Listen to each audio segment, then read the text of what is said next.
They weren't headlines for long. Names that burned bright in anger, then slowly faded from the news cycle. Stories of lives interrupted, cut short, or scarred forever, not because of crime, but because of skin color. These are stories America tried to bury, but they linger in the streets, in the memories of families, in the silence between sirens. Tonight you'll hear one of them. A teenager, a night like any other, a moment that changed everything. But ask yourself, why do we forget, when forgetting only guarantees it will happen again? It was late summer in a quiet suburban town, the kind of place people boasted about. Safe, peaceful, a good community. 17-year-old Jordan believed that too. He had grown up there, riding his bike to the corner store, walking to school, playing basketball with his neighbors. It was home. On this particular night, Jordan had finished his shift at a fast food restaurant. His sneakers squeaked with grease from the kitchen floor as he stepped onto the sidewalk. Backpack slung over his shoulder, he wasn't thinking about danger. His only worry was the homework still waiting for him.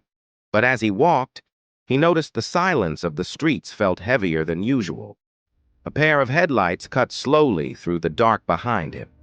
A police cruiser. He brushed it off at first.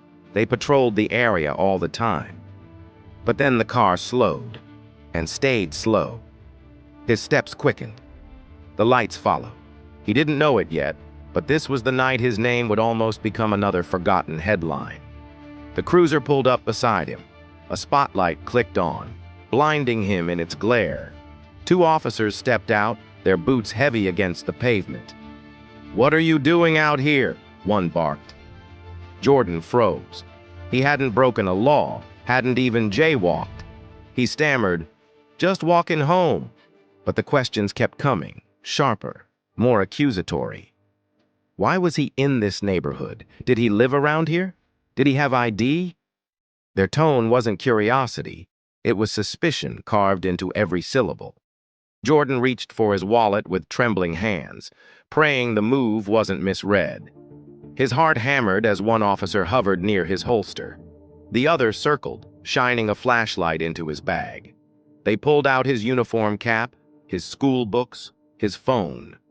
None of it mattered. To them, he was already guilty.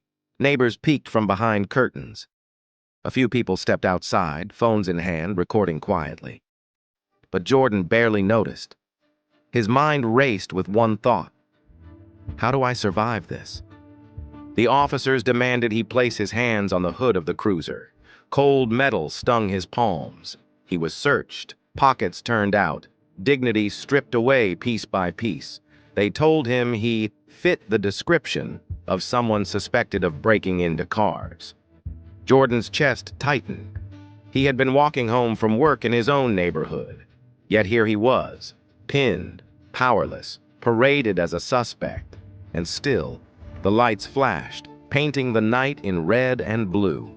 The tension snapped when one officer pressed Jordan harder against the car, his voice sharp, "Stop resisting!" But Jordan hadn't moved. His body was rigid with fear, his breath shallow. The crowd began to shout, "He didn't do anything! Leave him alone!" Phones angled closer, recording every second. The officer's hand shifted near his holster. In that moment, Jordan realized how fragile his life was. One false move, one misread breath, and he could become another story people would march for, then forget. He squeezed his eyes shut, panic flooding his chest. The night was suffocating, the silence between the shouts deafening. Then, a voice cut through the noise. A neighbor, older, commanding, stepped forward. "I know this boy. He lives here. He just got off work." The officers paused, their grip loosening just slightly. The crowd pressed closer, demanding answers, their presence undeniable now. The officers exchanged a look. Then, without apology, without explanation, they shoved Jordan back and muttered, "Get home." Just like that, they climbed into the cruiser, the engine rumbling as they sped off into the dark.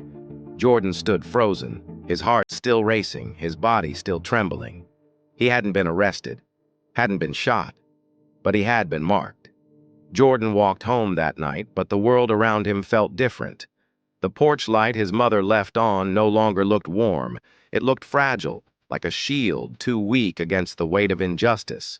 He hadn't died, but he had been humiliated, stripped of his safety, forced to carry a memory that would replay every time he saw flashing lights. His neighbors remembered too. They had recorded everything, shared it online, demanded accountability. For a brief moment, outrage burned. Comments flooded social media. Local news picked it up. Jordan's story mattered, until another story surfaced, and another, and his name was pushed aside by the next victim of racial injustice. That is how America forgets. Not because the pain isn't real, but because it happens so often, so relentlessly, that each story is buried under the weight of the next. Jordan is not just one teenager. He is every black child who has been stopped for existing, every parent who fears the walk home might end in tragedy, every name whispered in protests and carved into signs. The question is, how many more Jordans will there be before remembering finally leads to change? And when the next flashing lights pierce the night, will we care enough to keep the story alive, or let it fade into silence once again?